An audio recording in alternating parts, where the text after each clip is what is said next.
ве поздравуваме од лице место од паркот Авионче, како што напомена и ти, кој што всушност го символизира првиот меѓународен аеродром кој што постоел во Скопската општина Аеродром и потоа го добила своето име. Во продолжение нешто повеќе за ова интересна приказна слушаме од мојата гостинка Гордана Јанакиевска. Добро утро и добро дојдовте во нашата утринска. Добро утро и поздрав до гледачите и среќен празник.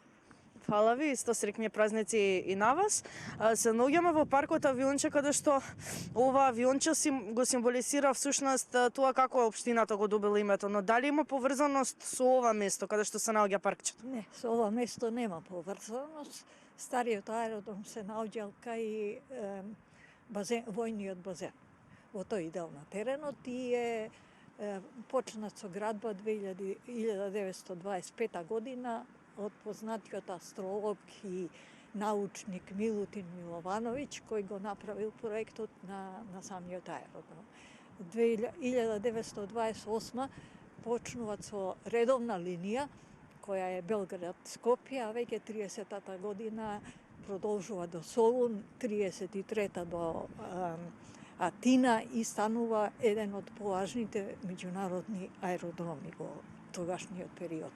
Она што многу е интересно можеби дека британската кралска компанија почнува летови од Лондон за Индија и Скопје било местото во кое се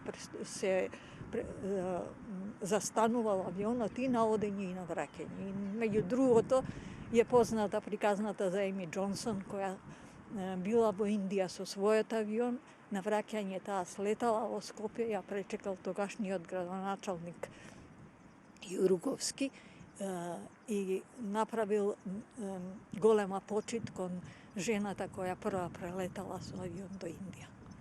Освен Ема Џонсон, која што се поврзува на некој начин со овој прв меѓународен аеродром, исто така се поврзува и Јарошенко, односно првиот пилот.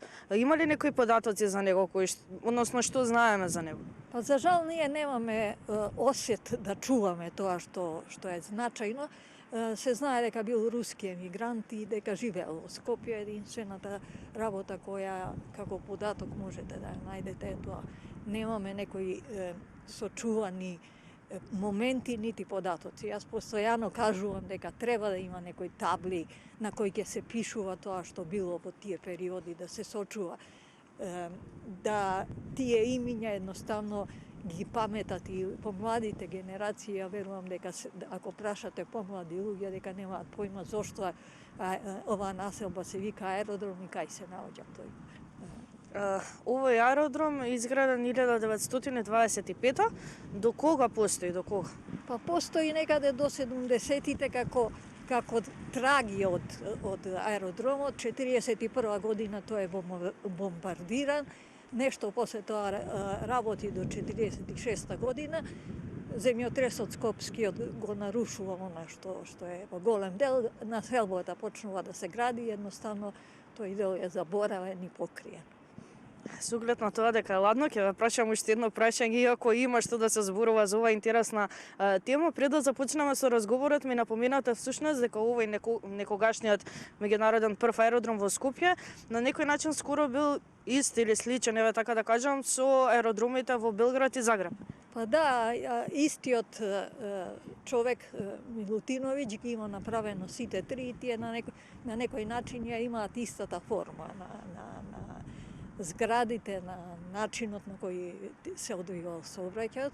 Меѓутоа морам да напоменам дека и пред градбата на самиот аеродром, веќе 1912 постојат податоци дека слетувале авиони кои во главном биле војни или поштенски, носеле роба од Солун до Скопје и понатака за Белград. Благодарам многу за разговор. Јесте. Се надевам дека оваа беше интересна тема за сите скопјани, посебно за жителите на аеродром, со оглед на тоа дека раскажавме една убава приказна со мојата денешна гостинка, односно како општина Аеродром го добила своето име.